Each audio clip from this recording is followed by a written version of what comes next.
GKOS stock analysis and stock prediction. Is it a buy right now? Watch this 1-minute video till the end. Find out. This is for Monday, right?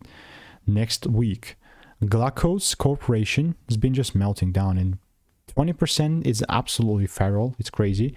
But I've spent 5 figures on courses and mentors. I've called out thousands of great predictions, and all of this has been documented on this YouTube channel.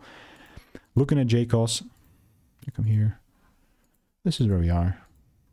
So what am I looking to do here? All I'm looking to do is just still buy.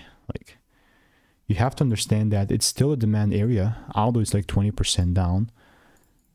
This has not changed the idea that if I see the shift, there's nothing stopping me from continuing to double down on this buy and this demand zone here. So what I will keep doing is I'll just keep you updated.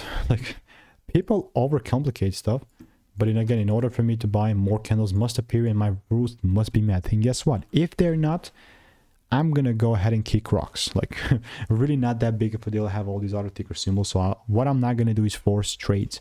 So if you want to make more money trading in a simple way, click the first link in the description. That's a free newsletter.